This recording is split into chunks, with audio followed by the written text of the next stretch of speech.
Hello, my friends, and welcome back. Excuse me. We know that intelligence services of any country, they usually know what they're talking about, correct? And that's why they're called intelligence, right? Because they gather information, they verify the information. Every information that is provided to a point of information gathering has to be verified by three sources, three independent sources. That's the minimum. So if I hear about something that occurred somewhere, I have to verify that from three sources, independent sources, that is accurate or close to say yes, that is an 99%. You always leave. So this is a basic policy in the intelligence community. So we have here the Ukrainian intelligence community who that informs us about a coup in Russia. Now, let's see what that's going on. What's that all about? So this comes from the Business Insider. So it doesn't come from Ukrainska Pravda or New Ukraine or Kiev Times or something. Okay, must be true because we live in a free world with a free press and they know what they're talking about. They would not misinform us. So this is by Joshua Zitzer. Zitzerberg or Zitzerstein? Which one are you, Joshua? May 14th, 2022.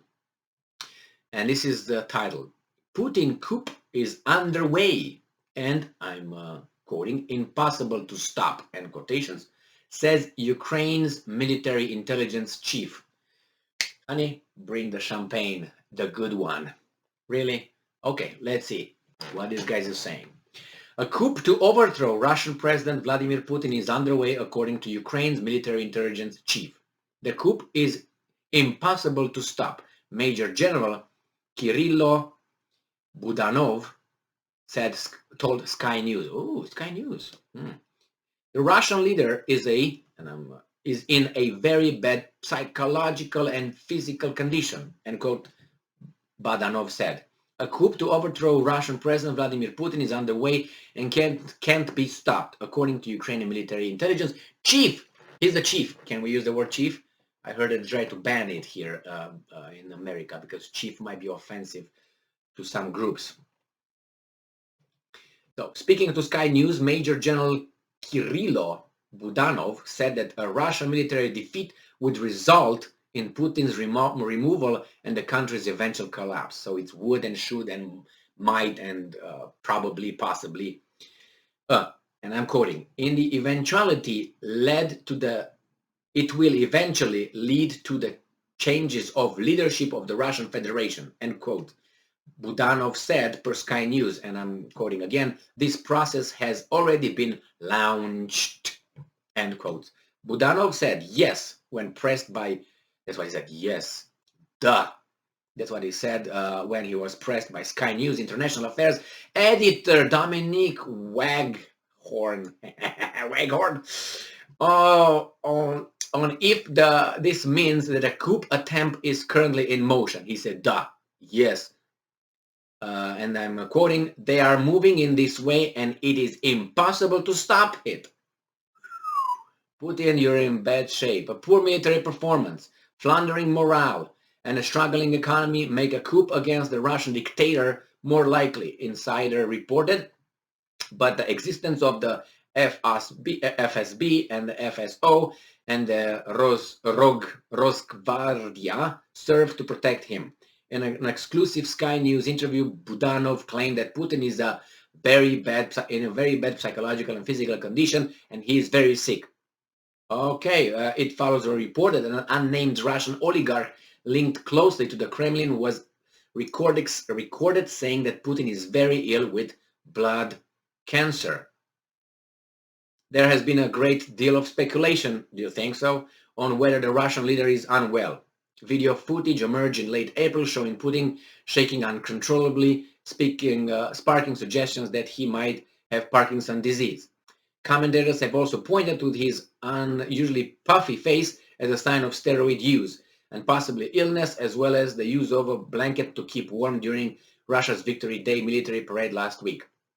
Very, very possible. Mr. Budanov, is that your name? I think so. Russian, no, it's Budanov. Yeah, Budanov, General. Mr. Budanov, let me provide you with some information. A coup is on its way since 2008 or more or before. Why 2008? Look back at, I think it was the Munich speech or around that time with when Putin showed up and he said that he wants a multipolar world and other stuff. Look at that one. Look his speech in Davos. That was a bad one for everybody else. So that was on the move. It was ignited, at least by these guys. Since then, when they say, oh, this guy is not our guy.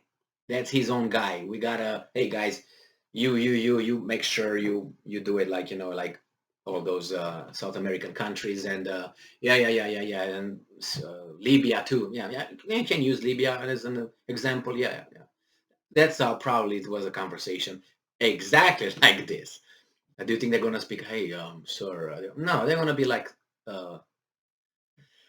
anyway, like mafioso, but the lower ones, not the ones that try to be, a little bit refined.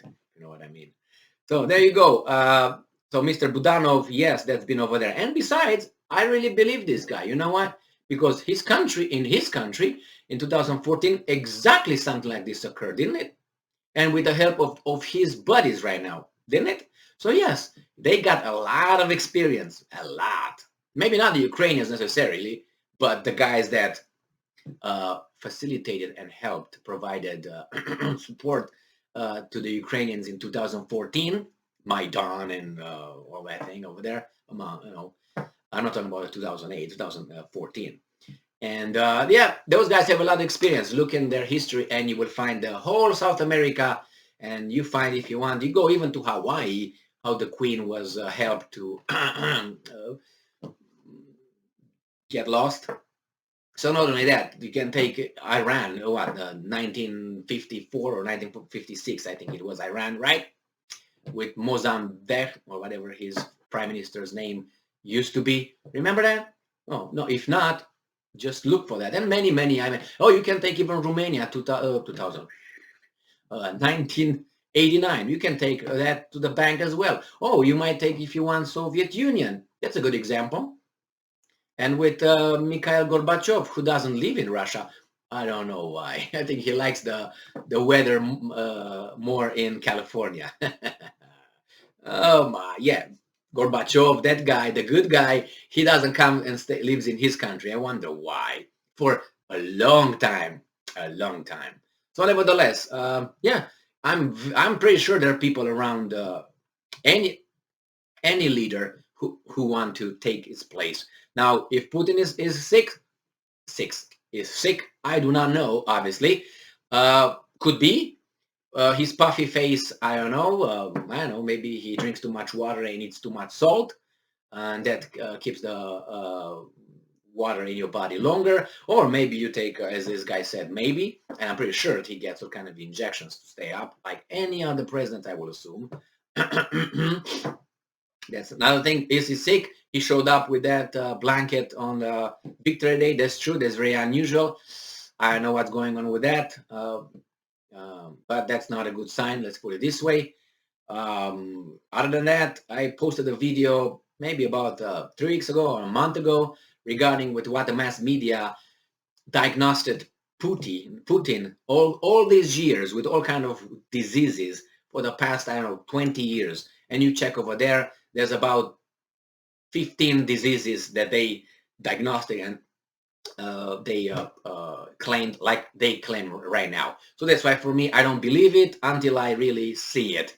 Because as I said, these guys called wolf at least 15 more times before. And I'm saying, I don't know, it's possible. But nevertheless, if that's the chance, who's going to be the guy? Do you know who the guy's going to be if he leaves? I have a few names, but maybe there are some others that I don't obviously know.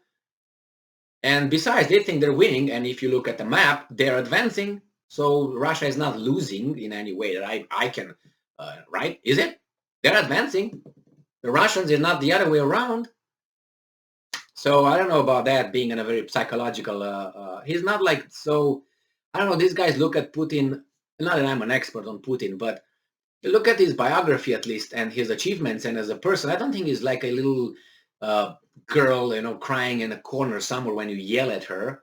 I mean, that's one thing. And I think he was in some circumstances with the war in Caucasus, with Georgia and in Transnistria and all those. They were more important than this one, I'm guessing. But and he didn't falter or break down and cry. But I don't know. We'll find out. So stay with me. We're gonna find out together. Thank you for being with me again today. Stay strong, stay smart, look for the truth, and be just. See ya.